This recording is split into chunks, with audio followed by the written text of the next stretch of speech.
Fala, galera concurseira do Brasil! Já começo na lateral aqui, né? Deixa eu aumentar aqui o vídeo. Professor Renato Vieira na área, dando continuidade, parte 2 dos conceitos de direitos políticos. Vem que vem, vão manobrar conceitos constitucionais. Galera, olha só. Na aula anterior, a gente deu ênfase à questão do alistamento eleitoral, né?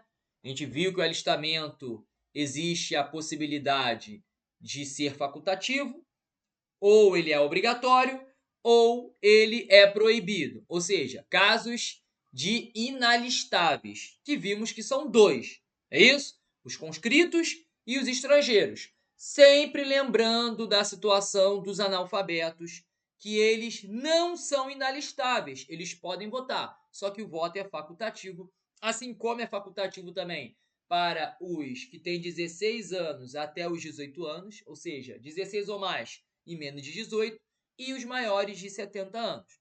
Beleza? Beleza, beleza, beleza ou não beleza? Beleza, né? E aqueles que são obrigados a votar? Os que têm idade de... Os que estão, né, ali na faixa etária de 18 a 70 anos. Ou seja, 18 ou mais e menos de 70 anos. Agora vamos virar um pouco o jogo, né? Falamos da questão de você poder ou não votar. Agora vamos falar da situação de você poder ou não ser votado. Beleza? E aí muita coisa vem em jogo e muita coisa começa a fazer sentido. Então, galera, antes de falar aqui os casos, né, as condições de elegibilidade, vem para cá, galera. Olha só. Quando a gente falou lá da situação da capacidade eleitoral ativa, é quando você pode votar. Ou seja, você é alistável. E quando você pode ser votado, veja bem, você está sofrendo a ação, né? Lá na língua portuguesa. Então, por isso que aqui a capacidade eleitoral ela é passiva. Hashtag quando você pode ser votado. E aqui no parágrafo 3º, galera, ele traz pra gente o que uma pessoa tem que ter para ela poder ser votada. Ou seja, para ela ter a capacidade eleitoral passiva. Não é isso, galera? Vamos lá, ó. Tem que ser brasileiro, lógico, galera. Tem que ser brasileiro. Tem que estar em pleno gozo dos direitos políticos, ou seja, não pode ter perdido ou tê-los suspensos. A gente vai ver em quais situações isso acontece. Você tem que ter um domicílio eleitoral na circunscrição, ou seja, dentro do local ali que você vai se candidatar. Na circunscrição é a estrutura, tá, pessoal? É a localidade onde ocorre aí as eleições. Na verdade, eu tenho a circunscrição, dentro da circunscrição eu tenho as zonas eleitorais e dentro da zona eleitoral eu tenho as sessões, né? Um dentro do outro. Beleza? Show de bola! Filiação partidária. Lógico, galera, você tem que estar afiliado a um partido. Com exceção do militar nativo. Isso é muito bom a gente ressaltar, tá? Que isso aqui, essa filiação partidária, na verdade, é sempre bom ressaltar, principalmente quem faz concurso para EAGS, NECAP, galerinha aí das Forças Armadas, a filiação partidária é proibida. Só que cuidado, ao militar. Só que o militar tem que estar o quê? Da ativa. Professor, e estiver na reserva ou reformado? Aí não. A Constituição, lá no artigo 142, ele proíbe ao militar a filiação partidária desde que ele esteja na ativa. E aí, ele traz para a gente também a condição de idade mínima. E aí, pessoal, a idade mínima vai estar atrelada ao cargo para o qual você vai cumprir mandato. Beleza? Então, olha só, todos esses requisitos, galera, desculpa, são óbvios. São requisitos que tem que ter. Olha que interessante. O inciso 3, e eu pulei de propósito, ele fala do alistamento eleitoral. Então, para ter a capacidade eleitoral passiva, é necessário que você tenha também a ativa. Ou seja, para ser votado, você tem que poder votar. Olha que interessante, galera. Show de bola? Então, guarda aí. para poder ser votado, você tem que poder votar. Por isso que a gente vai ver que, por exemplo, menores de 18 anos não podem se candidatar. Por quê? Embora menores de 18 anos possam votar, não é obrigatório, tá? Beleza, galera? Então, para poder ser votado, obrigatoriamente, você tem que poder votar. Show? Beleza. E aí eu trouxe mais algumas coisas aqui que esse parágrafo traz pra gente. Ele fala assim, ó, são inelegíveis os inalistáveis. Justamente, ó, por essa condição aqui, galera. Eu acabei de falar para vocês que para poder ser votado, você tem que poder votar. Em outras palavras, para ter a capacidade eleitoral passiva, é necessário que você tenha a capacidade eleitoral ativa, ou seja, alistamento eleitoral. E na parte negativa é a mesma coisa. Se eu não posso votar, eu não posso ser votado. Por isso que o inalistável, ao mesmo tempo, ele é inelegível. Casos de inexigibilidade, olha, inexigibilidade, eu tô lá em licitação, olha aí, ó. Casos de inelegibilidade, sempre confunde, né? Quem nunca? Inelegibilidade com inexigibilidade, né? Olha aí, aqui é inelegibilidade. Os casos de inelegibilidade, eles estão atrelados à questão dos inalistáveis. São inelegíveis os inalistáveis. Mas cuidado, galera. Olha só. Além dos inalistáveis, você põe aí na sua equação, pessoal, os analfabetos. Galera, embora os analfabetos não sejam inalistáveis, eles são o quê? Inelegíveis. Olha que interessante questão, pegadinha de prova. Eles são o quê? Inelegíveis. Então eles vão contra a maré. Beleza? Porque embora não sejam inalistáveis, né? Eles não sejam inalistáveis, eles são o quê? Inelegíveis. Eles não podem ser votados. Eles não podem ter mandato eletivo. Show de bola, galera? Beleza? Para fechar esse raciocínio, vamos ver qual a idade mínima a depender do cargo, né? A depender do mandato.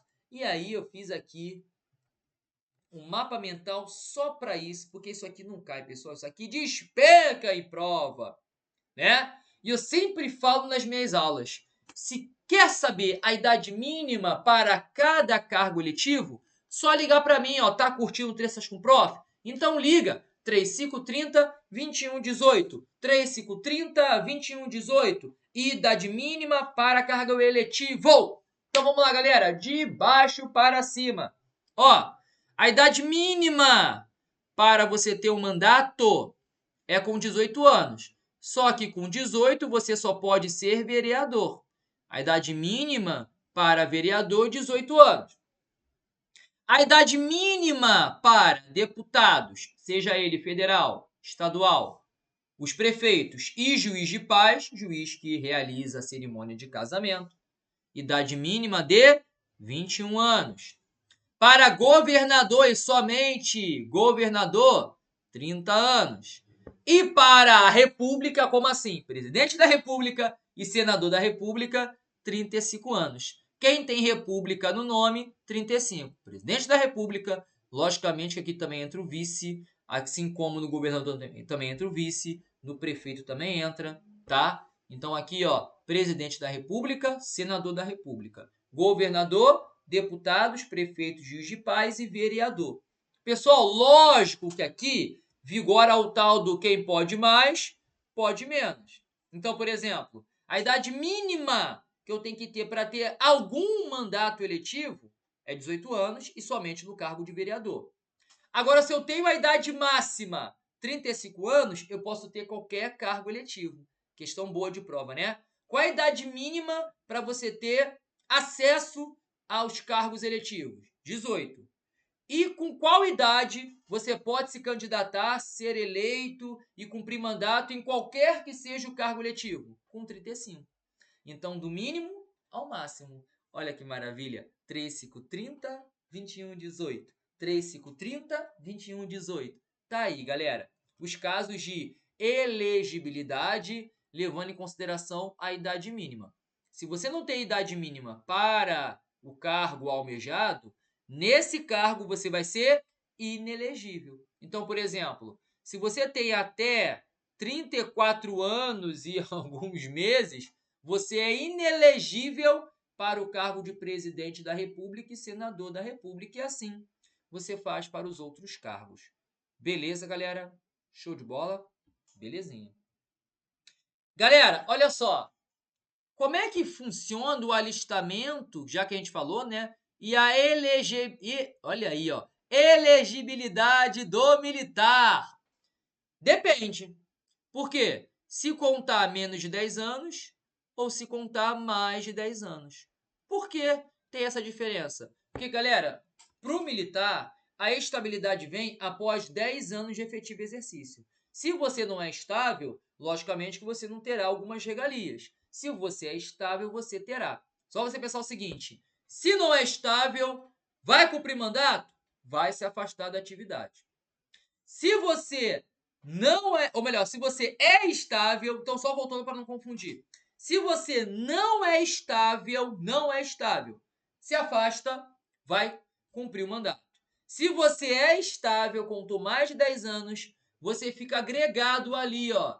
Segura ali o teu, né, o teu cargo militar. Só que, galera, segura até quando, ó? Segura até o ato de diplomação. A diplomação, pessoal, geralmente acontece um mês antes de você tomar posse no cargo eletivo. Nesse momento é a confirmação do seu mandato, ou seja, como se falasse assim, ó, mês que vem você começa. Essa é a confirmação. Aí só na diplomação que você vai para a inatividade. O que você deduz aqui? Se você não for eleito, ou se você desistir no meio do caminho, não quero não, avança o segundo. Antes da diplomação, galera, você volta para o serviço militar, porque você fica agregado. Aqui não há essa possibilidade. Uma vez que você saiu, não volta mais, porque você é afastado da atividade. Então, essa é a vantagem de você se candidatar a um cargo eletivo, sendo militar, após os 10 anos. Por isso que você pode ver, dificilmente você vai ver um militar se candidatando a um cargo eletivo que tenha menos de 10 anos de serviço militar. Você pode ter certeza que a maioria dos militares que se candidatam a cargo eletivo, eles têm mais de 10 anos, portanto, são estáveis no serviço militar.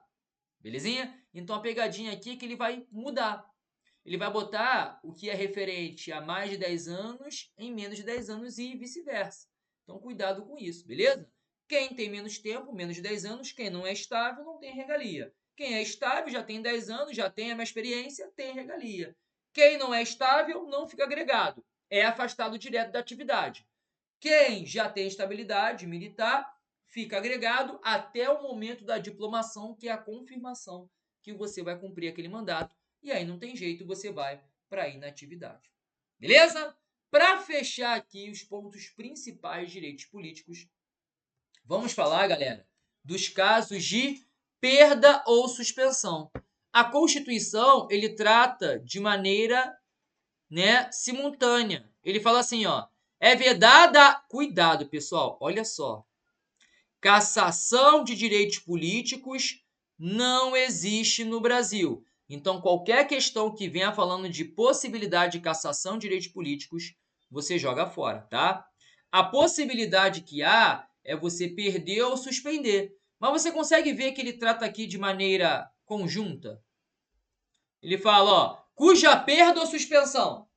E aí você tem que saber os casos. E aí vamos sublinhar o que interessa. Olha só, galera. Pô, vamos lá, galera. Qual é o requisito para você votar e ser votado? Primeiro, ser brasileiro. Porque se você é estrangeiro, você não pode votar nem ser votado. Se tu perder a naturalização, tu deixa de ser brasileiro, você volta a ser estrangeiro e, consequentemente, você fica o quê? Inalistável e inelegível. Olha aí. Por isso que aqui, a primeira situação que você perde ou tem suspenso os direitos políticos é com cancelamento da naturalização. logicamente, por uma sentença definitiva do Poder Judiciário, ou seja, a sentença transitada em julgado. É aquela que não cabe mais recurso. Se você tem uma incapacidade civil absoluta, ou seja, você é totalmente incapaz para continuar seguindo ali, você não vai ter mais como ter os direitos políticos. Beleza? Show de bola, galera? Cuidado, porque aqui é incapacidade civil absoluta. Prova vai falar que é relativa. Relativo não é absoluto. Absoluto é uma ideia mais ampla, é geralzão, não tem jeito. Relativo ainda tem jeito. Cuidado com isso. Caso de perda ou suspensão de direitos políticos, aqui é incapacidade civil absoluta. Você é totalmente incapaz para cumprir, né, ter um mandato eletivo ou poder votar. Você não há condições. Beleza? Show de bola. Galera, condenação criminal. Lógico, né? Se você cometeu crime, enquanto durar os efeitos desse crime, você fica o quê? Sem poder votar. Então, pessoal, aqui você consegue deduzir que é um caso de suspensão, né? Opa, é um caso de suspensão, né? Porque, olha só, enquanto durar os efeitos, você está ali com seus direitos políticos suspensos. Acabou os efeitos, você recupera os direitos políticos. Porque caso de perda dá a ideia mais definitiva, né? Então, aqui, como ele põe enquanto durarem seus efeitos, você consegue deduzir que aqui ele fica suspenso. Beleza? Recusa, olha aí, ó. Lembra lá da escusa de consciência? Galera, o que diz o artigo 5º, inciso 8º? O artigo 5º, inciso 8º, fala lá que você não será privado dos seus direitos por uma questão de convicção filosófica, política ou de crença religiosa, a não ser que você as invoque para se eximir, ou seja, deixar de cumprir uma obrigação a todos imposta, ou seja, vou dar um exemplo aqui, serviço militar obrigatório. Você chama a sua crença religiosa para não servir. E você sabe que o servir é uma obrigação a todos imposta, né? Ou seja, imposto a todos os jovens que vão completar 18 anos naquele ano. Beleza? Mas você chama a sua realidade, né, a sua religiosidade, ou seja, a sua convicção religiosa, a sua crença religiosa à tona, e o Estado não pode te privar de direitos, a não ser que você se negue a servir, no meu exemplo, por uma questão religiosa, e ao mesmo tempo você se negue a fazer uma prestação alternativa. Eu chamo não, né? A doutrina chama de dupla negativa. Você nega a imposição e você nega a prestação de atividade de prestação alternativa, né? Aí você negou os dois, você vai ter os direitos políticos perdidos ou suspensos. E o último caso é o caso de improbidade administrativa, que quem traz isso para a gente é o artigo 37, parágrafo 4º da Constituição Federal, tá? Que diz lá, se você cometer ato de improbidade, você perde a função pública, tem ação penal cabível, ressarcimento erário, indisponibilidade dos bens e suspensão dos direitos políticos. Então, pessoal, guarde esses 5 casos, que isso aqui não cai. Despenque em prova, sempre lembrando que a cassação de direitos políticos ela é vedada. Qualquer questão que venha falando de cassação de direitos políticos no Brasil, joga fora que tá errado. Show de bola? Com isso, galera, vamos ao exercício de fixação. Vamos lá? Eu tô aqui com vocês, firme e forte, galera. Tô aqui na lateral. Vambora. Número 1, vambora, ó. João, oficial do Exército Brasileiro, há 5 anos. Você consegue perceber se ele tá há 5 anos, um militar? Vem uma coisinha aí que eu acho que já vem à mente, né? Em se tratando de direitos políticos, ó, tinha um sonho de ocupar cargo eletivo de vereador. Opa! Então, a falar de direitos políticos, vamos lá. Se o cara é do Exército Brasileiro, ele é militar. Se ele tem menos de 5, ou melhor, se ele tá há 5 anos, tem menos de 10 anos, o que acontece com ele? Ele vai ser afastado, não é isso? Agora, se ele tivesse mais de 10 anos, ele ficaria agregado até a diplomação. Então, nesse caso aqui, ele não é estável no serviço militar. Aí fala assim, no município alfa, onde fora nascido e criado, de modo a colaborar para a melhoria da qualidade de vida da população. Ao analisar a possibilidade de realizar o seu sonho, ou seja, ser vereador, concluiu corretamente, à luz da situação funcional. O que a Constituição fala pra gente? Se ele tem menos de 10 anos, ele é elegível? Militar é, só que ele vai se afastar da atividade. É uma condição, né? Ele vai se afastar da atividade e é elegível. Gabarito letra alfa. Show de bola? Quem fala isso pra gente é o parágrafo, deixa eu voltar aqui pra vocês, ó. É o parágrafo 8º do artigo 14. Olha lá. É justamente esse caso aqui, ó.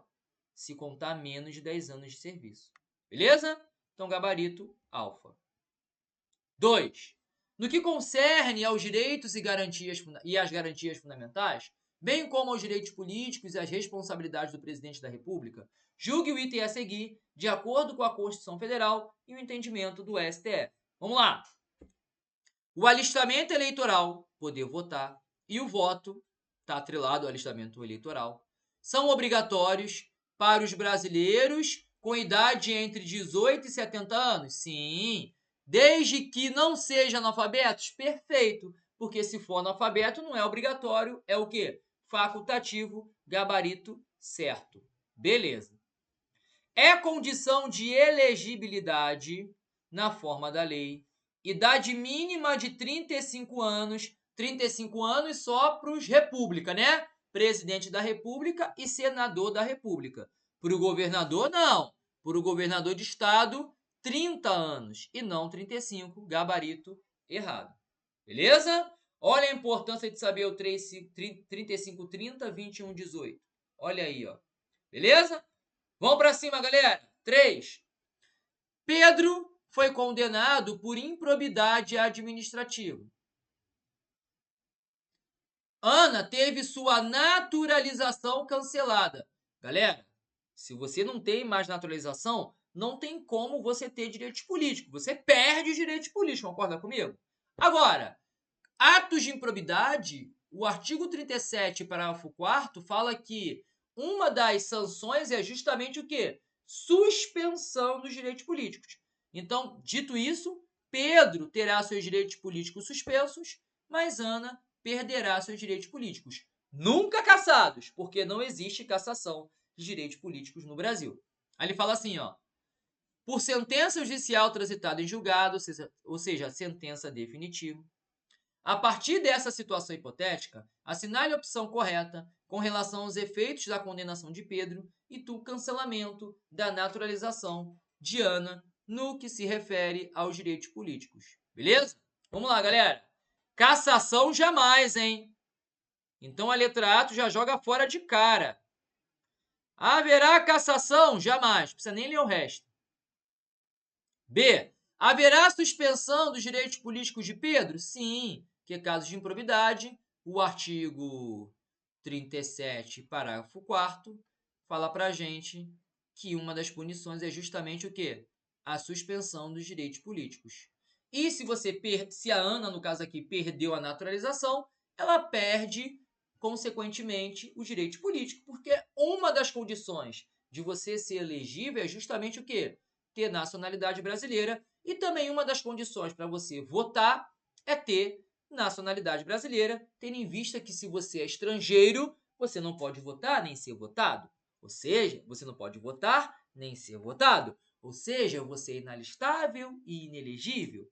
Então, caso de perda, o Giana, perfeito, nosso gabarito é a letra B. A letra C fala que a suspensão do de Pedro e de Ana, não. Ana perde. E aqui fala que ambos perdem, não. Pedro tem suspenso por força do artigo 37, parágrafo 4º da Constituição. Gabarito, letra B de Bravo. Com isso, pessoal, fechamos aqui nossas terças com o Prof. Segue aí, pessoal, redes sociais, aqui o canal do YouTube. Se você não é inscrito, vá lá, inscreva-se no canal, ative o sininho para você ter este e muito mais conteúdo sobre tudo que você precisa para auxiliar o seu estudo nesse mundo, nesse mundão de concursos públicos. E o meu Instagram, @renatovieira.prof. Então, galera, ficamos por aqui. Um forte abraço, tamo junto e vamos manobrar. Valeu, galera. Tchau, tchau.